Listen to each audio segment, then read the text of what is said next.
Sr. Presidente, muito obrigado por nos receber nesta Casa da Cerca, um ponto de encontro da juventude almadense está há muito tempo atrás. Vamos passar em resenha aqui alguns dos dossiês que atravessaram este seu primeiro mandato à frente da Câmara Municipal de Almada, o maior município do distrito de Setúbal, com 177 mil habitantes aproximadamente.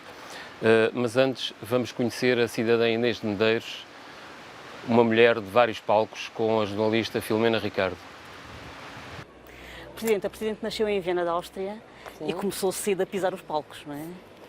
Sim, sobretudo o cinema. Comecei primeiro com o cinema, comecei aos 9, mas primeiro num filme com o meu pai, não era propriamente muito profissional. Mas não deixou de ser uma estreia? Não deixou de ser uma estreia. Depois com o José Fonseca e Costa, no Sem Sombra de Pecados, tinha 12 ou 13, e depois assim mais profissionalmente foi a partir dos 17, sim. E onde se inclui também o teatro, não é? Sim, e depois também estava num grupo amador de teatro, muito importante, mas teatro, de facto, fiz muito menos do que cinema.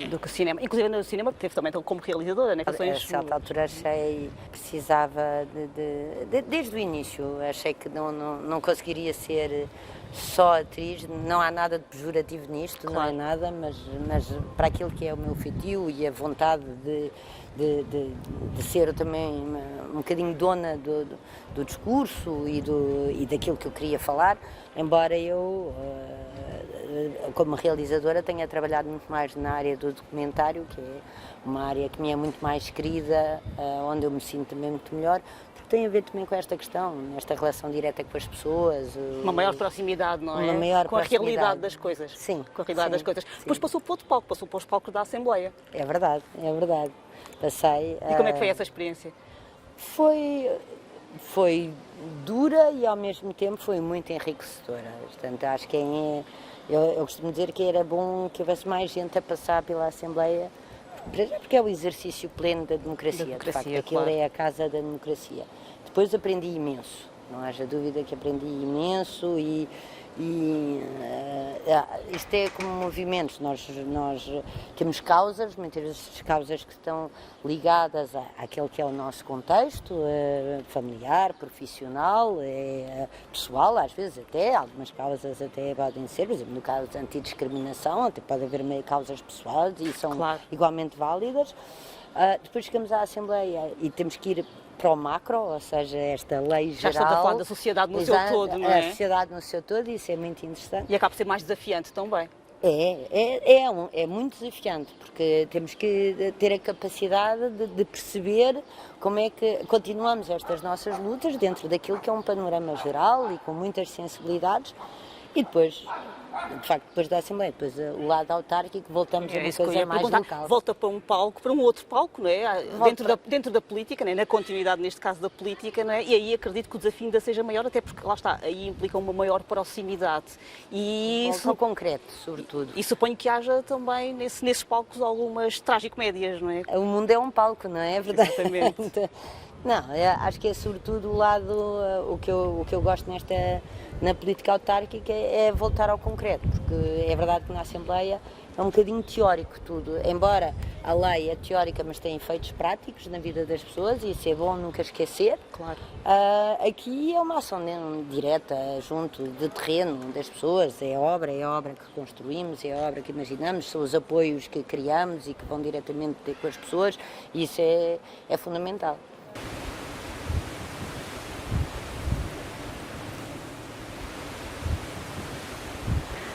Presidente, com este olhar contemplativo sobre este Conselho, onde ao longo destes últimos 4 anos, não é? está a fazer 4 anos, tem empregado toda a sua energia, eu suponho que já se tenha apaixonado por Almada. Não, eu já me apaixonei há mais tempo, não foi só nestes 4 anos, mas sim, de facto é olhar para este Conselho maravilhoso, neste sítio maravilhoso e há qualquer coisa...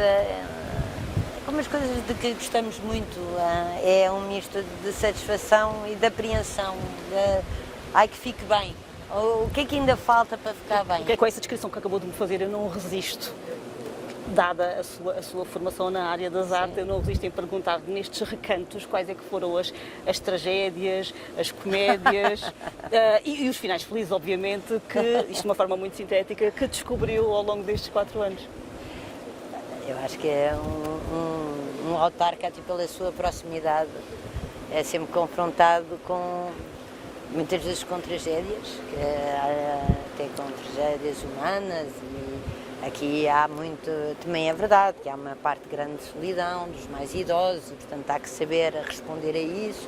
Felizmente temos parceiros ótimos para nos ajudar nesse combate. É verdade que é uma zona que tem estado a envelhecer, mas agora também é uma zona onde estão a chegar gente muito nova e diferente, e é preciso conseguir esta integração e que seja um final feliz, só para pegar na sua imagem.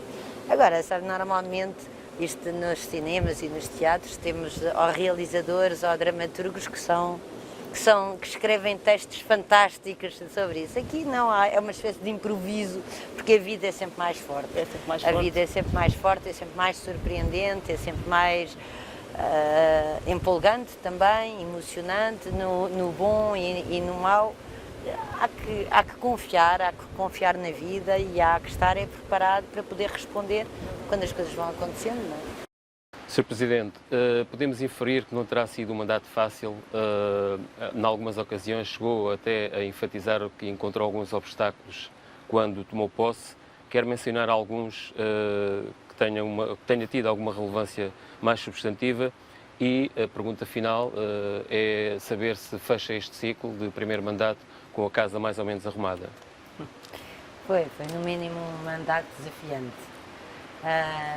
O que nós encontramos foi de facto uma Câmara muito parada no tempo, com instrumentos de gestão, todos eles muito desatualizados a todos os níveis, não apenas ao nível da organização, mas também ao nível, por exemplo, da gestão urbanística, ao nível informático, já para não falar de facto da recepção que não tivemos, isso é verdade. E hoje, o primeiro ano, vamos dizer assim, foi um ano de grande esforço. O ano 2019 foi já um bom ano, foi um ano em que começámos a entrar na nossa velocidade de cruzeiro, vamos dizer, com os projetos a serem lançados, a serem revistos, uma nova dinâmica a ser introduzida. E pronto, depois de 2020 é aquilo que todos nós sabemos, que é a pandemia.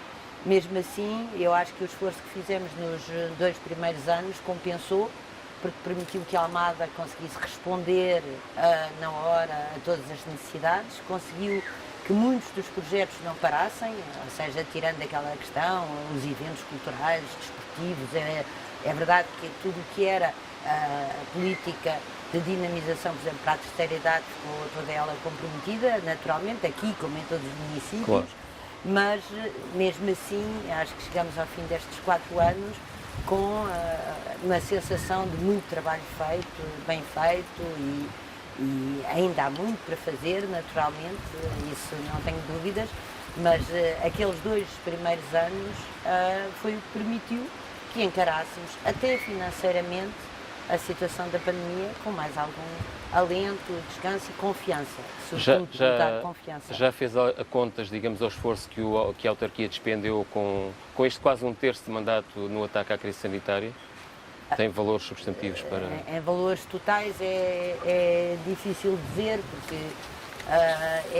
para além a autarquia optou por tudo, manter todos os seus compromissos, independentemente de realizarem-se ou não, para além do esforço do Plano Almada Solidária, em particular do Plano de Emergência, que foi muito grande, termos que, de facto, é difícil contabilizar atrasos que tivemos em algumas obras, porque volta e meia os empreiteiros, havia um caso de Covid e parava tudo. Eu acho que todos os municípios têm que... Passaram por essa situação. Passaram por essa situação. Fechámos agora as contas de 2020, ainda com um resultado positivo, com uma perda acentuada de receitas, naturalmente, como todos os municípios, mas apesar de tudo com uma situação confortável e que nos deixa com esperança e que nos permitiu, por exemplo, no caso do apoio ao comércio local, ao pequeno ao micro e pequeno comércio local, já estamos num apoio direto de 1.700.000 euros só para o comércio local, já para não falar, de facto, dos outros apoios, de todos os outros planos que lançámos. Nós tínhamos dito 5 milhões em 2 anos e será isso. Está-se a concretizar. A Almada é também, segundo os rácios de 2019, se não me engano, é a Câmara que tem menos dívida. Sim. Cerca de 30%, 31%, grosso modo, pelo menos com os documentos que eu estive a analisar. Já há um dedo da Presidente Inês de Medeiros neste contexto da relação financeira do município? Nós continuamos a diminuir a nossa dívida.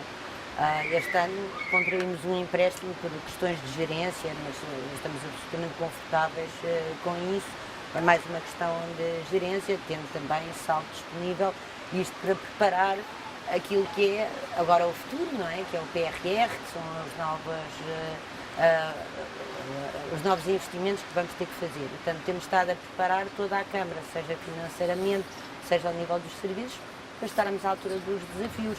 O dedo que teve é que a Almada estava até 2017 inclusive, estava com 3 anos de resultados operacionais negativos, ou seja, estava sistematicamente a ir comer às suas reservas. O que foi possível foi manter exatamente todo o tipo de apoios, não cortar, não houve austeridade, vamos dizer, e ao mesmo tempo passarmos a ter resultados positivos e não, ou seja, reforçar aquilo que são as reservas financeiras da Almada, e isso foi algo muito importante. Nem na área da cultura, que é uma das críticas que fazem à sua gestão, que tem havido algum desinvestimento nessa área, não acompanha, é pelo contrário? Ao contrário, houve muito mais investimento na cultura, a todos os níveis. Houve não apenas naquilo que são os apoios regulares às companhias, aumentámos os apoios às companhias regulares, temos um sistema de apoio que agora, por fim, é algo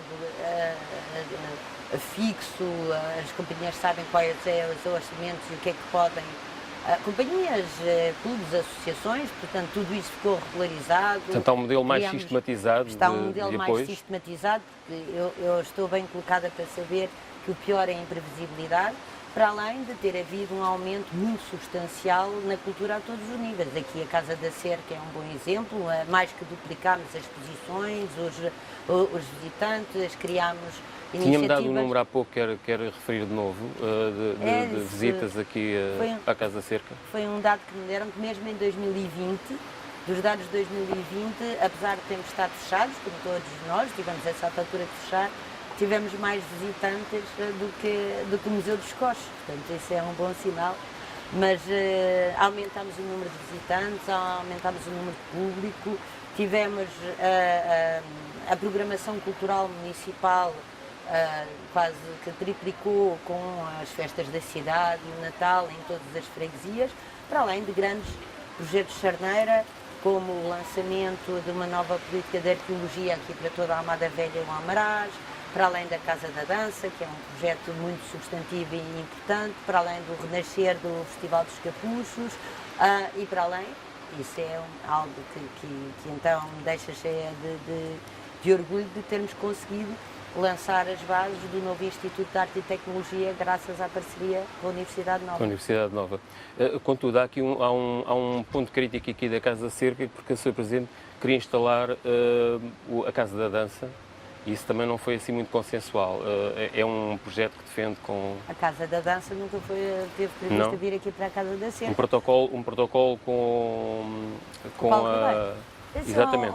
É um protocolo que continua. Agora temos uma companhia já da Almada a tomar conta da Casa da Dança. O Paulo Ribeiro continua como consultor e isto é um projeto a longo prazo e que eu espero que um dia possa vir a ter um espaço físico. Mas portanto, é uma opção assumida, do ponto de vista cultural, é uma opção assumida. Absolutamente assumida. A opção é que a Almada se torne não apenas a capital do teatro, que já é e que é importante, mas uma capital das artes performativas e, portanto, nós já tínhamos uma tradição de dança, mas era importante abrir. A Almada tem ótimos bailarinos, ótimos jovens coreógrafos, era preciso dar-lhe também esta dimensão internacional, reforçá-la, e é isso que estamos a fazer. É assim, toda a gente, quando se muda quando uma Câmara não muda há muito tempo e se muda qualquer coisa, a contestação é fácil. Depois, quando deixam de dizer, é porque as coisas estão a correr bem. E a Presidente lida bem com isso? Lido, claro que lido, porque é objetivamente um projeto que traz uma mais-valia muito grande e que deu a imensa oportunidade, inclusivamente aos jovens almadenses, aos jovens artistas almadenses. E, portanto, não retirou nada, só acrescentou. Portanto, não, temos que colocar a polémica onde ela deve estar, que é uma polémica política e não outra coisa. Se eu lhe perguntasse um projeto emblemático que tenha a sua marca verdadeiramente vincada, qual elegia? Eu acho que há dois. Um é, de facto, o Instituto de Arte e Tecnologia, o outro, sem dúvida nenhuma, é o Innovation District. Também em parceria não apenas com a Universidade Nova, aqui com a reitoria diretamente, mas a Faculdade de Ciências e Tecnologia, mas também com uma série de outros investidores nacionais e estrangeiros. E eu acho que é algo completamente diverso daquilo que os almadenses estavam habituados. Estavam habituados a grandes projetos, muito longos, muito complicados. Um deles é o Ginjal, que nós também já estamos a resolver, por fim. Que eu, quando cheguei em 2017, pensava que já estava na fase final, mas infelizmente não estava. Descobrimos que havia ainda muita coisa para fazer. Outra coisa é a Margueira, a Cidade da Água, que não está nas mãos do município, mas sim do Estado e da Baía do Tejo e da Par Pública. O Innovation District é uma abordagem completamente diferente, é um verdadeiro projeto de desenvolvimento para a cidade e já está a acontecer. Portanto, não é algo que vai acontecer daqui a 10, 15 ou 20 anos. Em que estado é que está em concreto, Sr. Presidente? Há várias etapas. O Innovation District nasce de vários projetos dispares e houve um memorando de entendimento sobre a proposta da Câmara entre todos os investidores para eles concordarem com um projeto de desenvolvimento urbano e a criação de uma cidade moderna, a famosa cidade dos 15 minutos, certo. Um espaço de desenvolvimento sustentável, de arquitetura sustentável e de alguma maneira que é a criação de um espaço polivalente onde é bom viver, trabalhar, fluir, ter o lazer, desenvolver também, tem uma componente naturalmente académica, habitacional, de trabalho.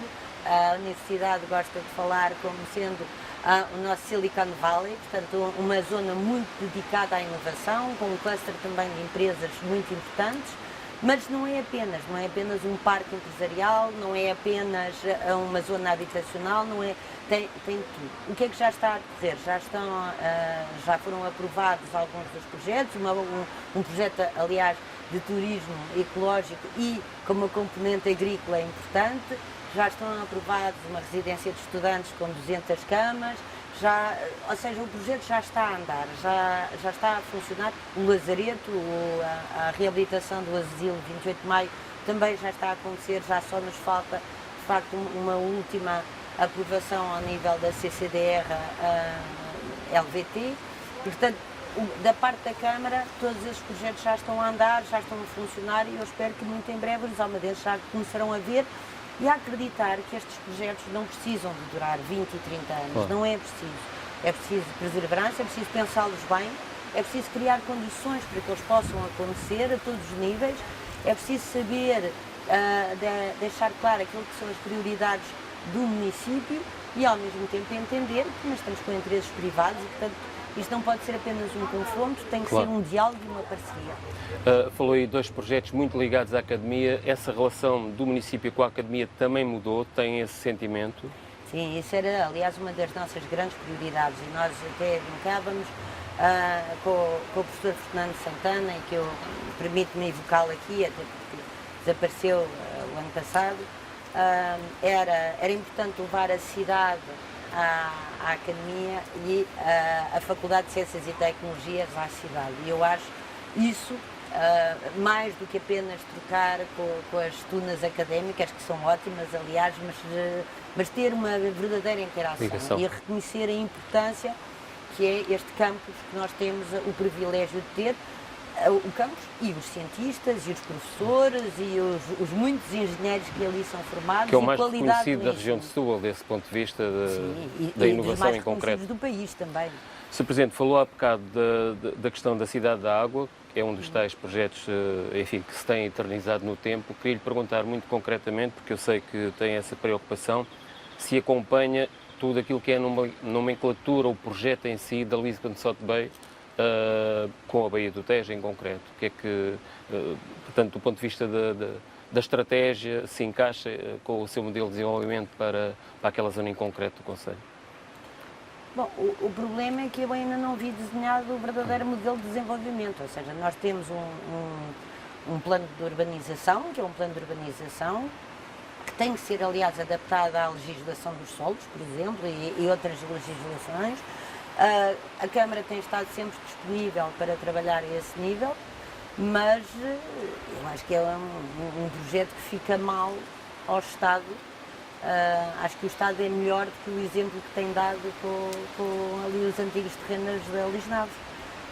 Fala-se muito de um caderno de encargos que a Câmara não conhece, portanto aguarda, e estando naturalmente disponível para colaborar naquilo que a Câmara deve colaborar. O Presidente, sendo tão reivindicativa, no bom sentido, digo eu, não tem conseguido plasmar essa sua exigência junto de um governo que até é da cor política do partido que representa aqui em Almada? Tem sido difícil? Depende do governo, sabe? Acho que sim, acho que há uma grande consciência, sobretudo da parte da economia, da parte do seu primeiro-ministro, há uma grande consciência sobre a urgência e a importância de desenvolver este projeto. Agora, há aqui um fator claro, quer dizer, é preciso dar um rumo à Baía do Tejo, é preciso que a par pública, sobretudo nesta altura, tenha outra atitude em relação a este projeto de desenvolvimento. Uma coisa garanto, quer dizer, com mais câmaras teria certamente menos parado. Sr. Presidente, fez aqui uma outra mudança que pode ser entendida do ponto de vista do marketing, mas parece-me, era isso que eu lhe queria perguntar, se tem um significado para si. A Almada deixou de ser a cidade das duas margens e a Sra. Presidente e as suas equipas criaram aqui um novo logótipo de território de muitos. O que é que isto significa? A cidade das duas margens nunca foi o logo da Almada, eu continuo a gostar muito dessa ideia. A ideia que eu acho mais estranha é aquela da margem certa, como se houvesse uma margem errada e uma margem certa, e depois isso depende do ponto de vista. E, portanto, eu não acho que tenha que haver um confronto entre as duas margens, pelo contrário. Acho que o coração da área metropolitana de Lisboa é Lisboa e a Almada, e, portanto não há a certa ou a errada. São todas elas feitas de pessoas e pessoas de boa vontade e cheias de intenções de dar o melhor a esta população que circula livremente entre as duas margens. O território de muitos é porque eu gosto muito da ideia da diversidade da Almada. Para além de ser um lema que encontramos desde há muito tempo. Ganhou um prémio, inclusive. Ganhou a nossa nova marca, ganhou vários prémios. Aliás, os José de Beirute fizeram um trabalho extraordinário, a agência que ganhou o concurso tem feito um trabalho extraordinário e tiveram muitos prémios. Portanto, foi uma assinatura antiga que eles encontraram da Almada, pode ser mais ou menos contestada, mas que serviu, de facto, de mote para esta assinatura Territórios de Muitos. Gostamos muito desta ideia da diversidade em todas as suas componentes, ou seja, não há um lado uniforme. Acho que as sociedades democráticas hoje não se querem uniformes, querem diversas e orgulhosos dessa sua diversidade. E, portanto, ao contrário, é o sinal de uma Almada aberta, de uma Almada virada para toda a área metropolitana, para o país, uma Almada que tenha consciência deste território extraordinário que tem, seja na frente ribeirinha, na frente marítima, tem consciência das 113 nacionalidades que tem registadas no seu território, das várias situações também. É a Almada das pessoas, mas é a Almada também da academia, eu espero que seja a Almada também das empresas, do desporto, da cultura. Este território de muitos é uma celebração à diversidade e sermos capazes que destes muitos ninguém fique excluído. Portanto, teve aí um propósito político e uma mensagem muito clara sobre o modelo que defende para a Almada do futuro. Eu nunca Nunca gostei Chavões. para já não gosto de chavões e depois, sobretudo, não gosto de ideias únicas. E, portanto, como democrata, defendo sempre a pluralidade de ideias. Algumas combato-as muito fortemente e continuarei a combater, mas é aquele princípio. Eu preciso que elas possam. Eu tenho, para ser coerente, tenho que as deixar existir, até para as combater, dentro daqueles que são os princípios que são os meus. Ficou percebida essa sua ideia. Sr. Presidente, como é que se inverte esta interpendularidade entre Almada e Lisboa, nomeadamente uma parte substantiva das 200 mil pessoas que atravessam a margem sul para a margem norte para trabalharem? Como é que se começa a inverter isso e a conquistar gente para se fixarem também aqui e para poderem trabalhar, viver e trabalhar? Criando dinâmica também empresarial, criando dinâmica de emprego, criando dinâmica de comércio, de serviços, melhorando os nossos serviços.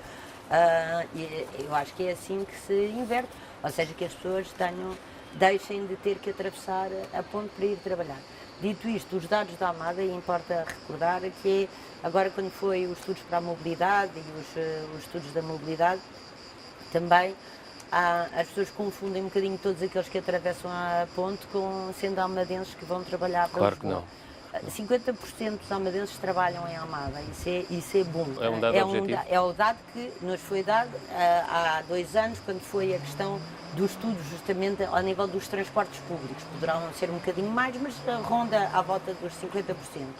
É evidente que desses 50%, 80% vão para Lisboa, depois há muita gente a ir para o Seixal também, então aí é a mesma margem, se quiserem, claro. O Eiras também. Agora, o que nós temos sentido é que há cada vez mais investidores que querem instalar-se aqui não apenas para criar habitação, embora a Almada precise urgentemente de habitação, não apenas de habitação apoiada, a habitação social tradicional tal como a conhecemos, mas rendas acessíveis, é fundamental.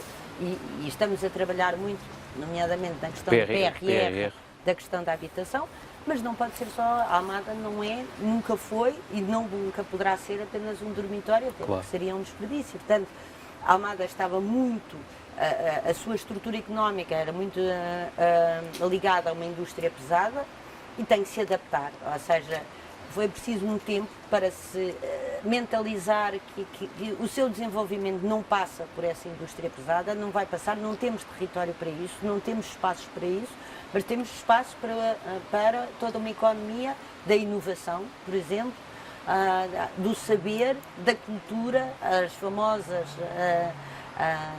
indústrias criativas não são um chavão, são uma realidade. Startups, nomeadamente. Startups de todo o nível e, portanto, temos que tirar proveito de turismo, naturalmente, não precisa de ser prioritário ou exclusivo e não é isso que se pretende, mas temos potencialidades turísticas enormes.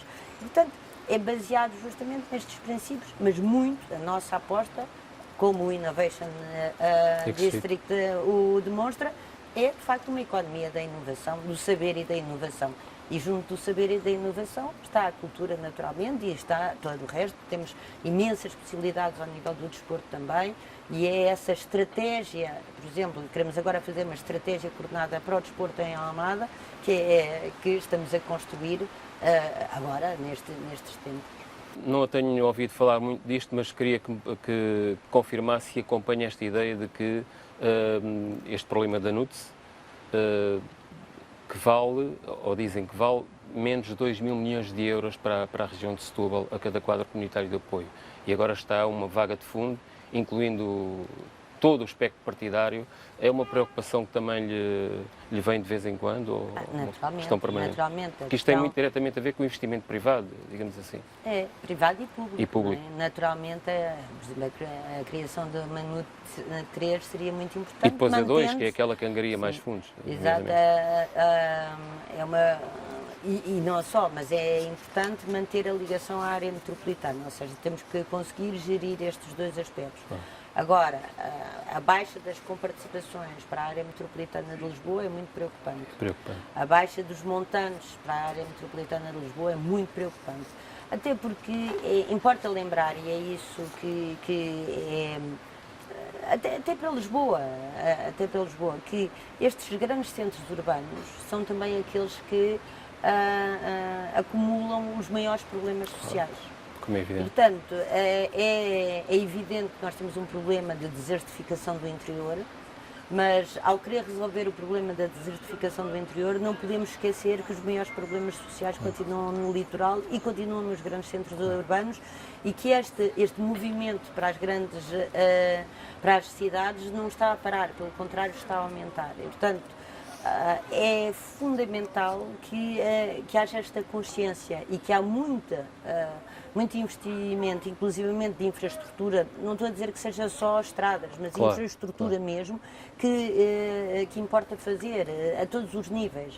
Temos esta revolução já agora da área metropolitana de Lisboa relativamente aos transportes, começou com o passo navegante, em que Almada é um dos municípios que mais investiu nesta, chamemos, pequena revolução. Pequena não, eu considero que é uma grande revolução.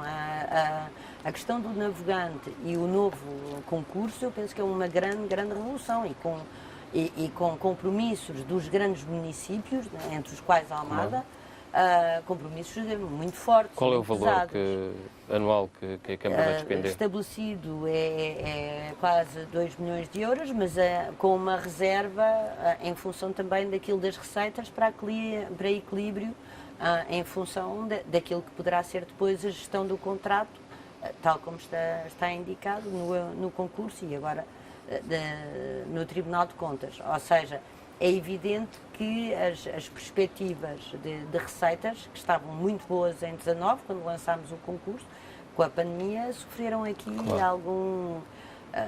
houve perdas muito significativas, mas houve um consenso dos municípios que o serviço público não podia diminuir. Era fundamental. Portanto, são os municípios e o Estado também. Importa lembrar que o Estado não se pode dimitir também desta questão. Claro, Isso não se pode, claro. mas os municípios aceitaram, de facto, passar de uma lógica em que pagavam zero, e depois responsabilizavam os operadores privados. Ora, se nós defendemos um serviço público, temos de ser capazes também de o assumir financeiramente. E a Sr. Presidente acredita que o Metro Sul do Tejo vai mesmo estender até à Caparica? Para já, nesta fase? Porque já se fala o em metro ligar sul outros do pontos Tejo do distrito. tem mesmo que se estender até à costa da Caparica. O que é que sabe sobre isso, Sr. Presidente? Até porque havia aqui uma questão de saber se podia estar ou não no PRR, dado os prazos de execução muito curtos do PRR. Houve um compromisso a certa altura de ele estar incluído no Plano Nacional de Investimentos. Importa lembrar que o metro sul do Tejo já está concessionado, portanto já há um acordo com o MST para esse efeito. Quando foi do EPRR, tanto a Câmara de Almada fez quando foi da consulta pública, a Câmara de Almada fez uma participação em conjunto com a empresa, com a MST, dizendo que não compreendíamos, que nós acreditamos que era possível fazer até 2026 e, portanto, continuamos a achar que é incompreensível não estar no PRR, mas não estando no PRR, tem que estar no Plano Nacional de Investimento. Até porque nós temos que mudar a forma como atuamos e o Estado tem que ser capaz de antecipar e não apenas reagir. Temos que ser proativos. Ora, com todos os projetos de desenvolvimento que existem neste momento em Almada, nomeadamente o Innovation District, é que o Metro Sul do Tejo não é apenas levar até à costa da Caparica. Levar à costa da Caparica é fundamental para descarbonizar.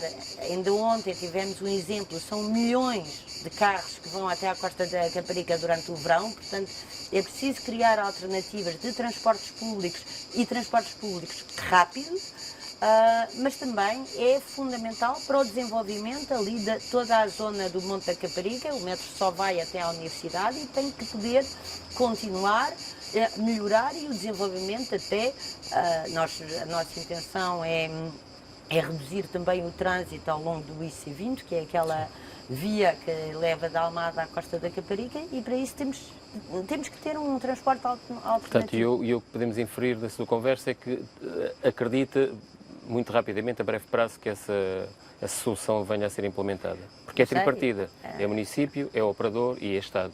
Quer dizer, o município e o operador estão de acordo, não é?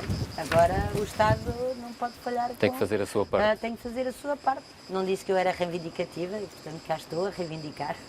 Queria-lhe pôr aqui uma questão, porque já abordámos assim pela rama, mas é muito significativo. Permite só, em relação ao metro, ainda há outra questão, que é, há a questão do metro, que é fundamental. Importa lembrar que o metro não vai servir apenas a costa ou o monte, mas poderá ser também uma alternativa para muitas pessoas que vivem na Charneca, e é a nossa freguesia mais populosa.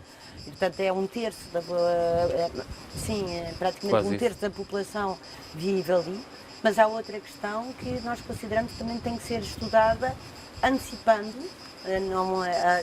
São momentos diferentes, mas antecipando, mas mais cedo ou mais tarde uma nova travessia vai ser necessária também. E, portanto, eu também quero deixar isso claro. Eu não tenho dúvidas, não é uma questão de defesa, é uma questão de bom senso. E, mais uma vez, o Estado tem que ser capaz de antecipar. Muitas vezes o Estado acaba por ser criticado na sua ação porque não toma as decisões necessárias no momento certo, e depois, quando as toma, já está quase atrasado nas medidas que tem que tomar. E aqui estamos a falar da opção Chelas Barreiro. Não, as Chelas Barreiro é outra coisa, eu não comento. Acho que então, esta alternativa não é concorrente das Chelas Barreiro, tanto quanto eu sei, as Chelas Barreiro é uma alternativa ferroviária que tem todo o sentido dentro de uma lógica ferroviária. Eu estou aqui a falar, de facto, de uma travessia, Trafaria-Algés, Algés-Trafaria, para a qual os 3 municípios envolvidos, que é Almada, Oeiras e Lisboa, concordam. Estão de acordo. Que é uma forma também, aliás, temos infraestruturas de um lado e do outro, quer dizer, e é uma maneira de retirar muitos carros de Lisboa, do centro de Lisboa, é uma maneira de fazer fluir o trânsito e é uma maneira também de reforçar os transportes públicos. Toda a gente fala porque é que não há um corredor bus na ponte 25 de Abril, porque não há espaço, não há espaço. Portanto, seja com um sistema de BRT, um metro que atravesse por túnel, seja simplesmente com a criação de espaços próprios para transportes públicos, a nova travessia vai ser essencial. E tem algum sinal da tutela sobre uma anuência a esse projeto? Temos estado a fazer as diligências necessárias para esse efeito. Sr. Presidente, já falámos, como eu dizia há pouco, pela rama de um problema que eu julgo que é um dos maiores aqui de Almada e até do distrito, tem a ver com a habitação. Há uma boa novidade, nomeadamente para o bairro Amarelo, que é, digamos, o anúncio de investimento de cerca de quase 3 milhões de euros do Iru. Eu sei que a Presidente, no início do seu mandato, fez uma declaração que até a considerou descontextualizada sobre exatamente o bairro Amarelo. Não quero explicar um pouco melhor e enquadrá-la com esta novidade, que é a resolução daquele problema, eu julgo quase em definitivo. Não, infelizmente não. Ainda não é. O protocolo que assinamos com o Iru é para a criação, de facto, de 3.500 fogos, uma parte em renda apoiada, mas muito em renda acessível. E isto é uma das questões. Mas não, provavelmente não vai resolver todos os problemas. Ou seja, para além desse protocolo com o Iru e o lançamento dessa construção do Iru, nós temos também identificado cerca de 25 operações diferentes, com a construção de mais 1.200 fogos da parte municipal no âmbito das candidaturas ao PRR. Habitação social e a custos controlados? Habitação social, a custos controlados, mas também dentro das 25 operações, também a resolução definitiva das áreas de género ilegal, que também ainda temos. Quer dizer, a Almada nunca as resolveu, quer dizer, há anos, há quanto tempo saiu a legislação e não se vê fim à vista. Portanto, já criámos um novo regulamento para esse efeito, estamos a pensar também em investimentos para o município também assumir aquilo que são as suas responsabilidades, reabilitação do nosso parque habitacional, que está quase todo foi construído na altura do PER e não pode ser construído, as novas construções não podem ter a fraca qualidade que tiveram há 30 anos, quer dizer, é inadmissível que construções dos finais dos anos 90 estejam no estado de degradação em que está e, portanto, para nós é evidente que a questão do protocolo com o Iru é fundamental, mas eu temo que não seja só. Portanto, há aí um mega pacote para atacar de vez esta questão da habitação no Concelho de Almada. Sr. Presidente, estamos a caminhar para o final da entrevista, infelizmente, havia aqui mais algumas matérias para podermos trocar impressões consigo. No entanto, vamos falar aqui de uma obra polémica, ou relativamente polémica, aquela intervenção que a senhora considerou absolutamente fundamental e urgente na Fonte da Telha, que foi objeto aqui de alguma controvérsia, nomeadamente nas redes sociais e até partidárias. Mantém que foi uma necessidade e uma opção, digamos, importante, ou foi contrariada aqui por alguma falta de aconselhamento na área ambiental? Não.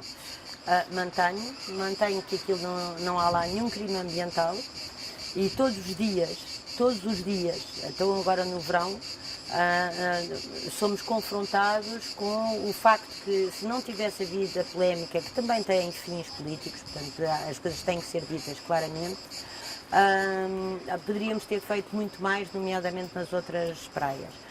Ontem mesmo, eu acho que houve primeiros dias de calor, as pessoas não têm consciência. Houve pessoas que demoraram 5 horas para conseguir sair da praia. O que significa que se há uma desgraça, se há um incêndio, se há os meios de segurança não conseguem lá chegar. E, portanto, todos aqueles que quiseram fazer de uma luta política dessa questão serão, se houver um dia uma desgraça, e eu estou a tocar na madeira para não haver, e não haverá da nossa parte, porque felizmente temos bombeiros extraordinários, mas é bom que todos tenham a consciência do que é que estão a impedir. Portanto, estamos a continuar, aquela obra foi fundamental, embora nós sabemos que estamos a fazer um plano integrado de reabilitação de toda a frente, e portanto todos nós sabemos que é uma obra que provavelmente vai sofrer alterações, tem que ser revisto, os instrumentos de gestão do território que foram aprovados, nomeadamente o POCAS, nós alertámos na altura, foram feitos com base em imagens de satélite, as pessoas não vieram aqui, não sabem a realidade e, portanto, felizmente as entidades, seja a APA, seja a CCDR, juntamente com a Faculdade de Ciência e Tecnologia e a Câmara, estamos a trabalhar para ter, por fim, um plano responsável, realista e que diga respeito ao território. De toda aquela orla costeira, não é? De toda aquela orla costeira e, sobretudo, deixarmos-nos de demagogias e de falsas polémicas, porque não havia dúvida nenhuma, não houve crime ambiental nenhum. Naturalmente, haverá as queixas, nós respondemos a tudo, continuamos a achar que é fundamental um plano para a Fonte da Telha, é fundamental um plano para todas as praias, para todos aqueles estacionamentos. Por fim, graças a Deus, assim, não sei se é Deus, mas a estrada florestal também vai poder ser lançada assim que acabar a época balneária, portanto, para criar também aqui condições de circulação, uma via de segurança, requalificar todo o acesso às praias. Nós temos as melhores praias, sem dúvida nenhuma, da área metropolitana de Lisboa, e temos que poder responder com qualidade e, sobretudo, com segurança. Quer dizer, a segurança aqui é uma coisa fundamental e até digo mais, nunca houve uma medida tão importante para proteger as areias e a criação de uma duna como aquela que nós fizemos na Fonte da Telha. Por isso onde nós podemos fazer o trabalho, temos uma duna a formar-se, onde nos impediram de fazer o trabalho. Não há duna porque há milhares de carros, há milhares de pessoas. O fundamental da obra foi limitar o acesso das viaturas, do carro, das pessoas às areias para que se possa criar uma duna, que não é uma duna primária, naturalmente, mas que é fundamental em termos de combate às alterações climáticas. Há muito a fazer, pelo que me está a dizer. Para um ano de mandato, diga-se. Quero só dar uma outra nota, porque eu acho que é algo fundamental que fizemos também, apesar da pandemia, apesar do teletrabalho, que é chegar agora e entregar uma proposta de PDM. Importa lembrar que o nosso PDM é de 93, foi publicado em 97, nunca foi revisto. Nós devíamos estar na terceira geração de PDMs, estamos a fazer a primeira revisão. Foi um esforço enorme. Esta entrevista elucida aqui um trabalho de preparação para um ciclo a seguir. Como é que a Sra. Presidente parte para esta eleição de dia 26 de setembro e já agora metendo aqui, digamos, este pormenor de ser confrontada com a sua congénere de Setúbal, que vem agora aqui à luta partidária.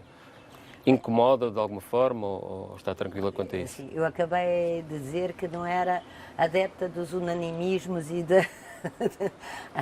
acho sempre, É mais um sempre desafio. positivo a diversidade. Portanto, essa questão não se põe, seja fosse qual fosse o adversário, era naturalmente saudável para o nosso sistema democrático. E só espero é que o debate seja de facto um debate de qualidade e um debate realista sobre a Almada. Portanto, eu parto para este momento, parto naturalmente confiante, nunca excessivamente confiante, porque quem decide é o povo, felizmente, e por isso é que tantos lutaram pela democracia. Portanto, não devemos ter demasiada confiança, mas apesar de tudo eu sei o trabalho que fizemos, sei o que está nas ruas, sei a dinâmica que introduzimos, sei o muito que já reabilitámos, sei o muito que arrumámos, vamos dizer, e sei o muito que investimos, e eu sinto, apesar de tudo, na reação dos almadenses, que eles também sentem isso, e naturalmente parto com muito mais confiança do que parti há 4 anos, isso não haja dúvida nenhuma. Sr. Presidente Inês de Medeiros, muito obrigado por esta entrevista. Felicidades para este grande concelho da nossa região, aliás, o maior concelho da região de Setúbal, e felicidades também para as eleições, que os almadenses, como acabou de dizer, saibam escolher a melhor opção para o futuro próximo. Muito obrigado. Obrigada.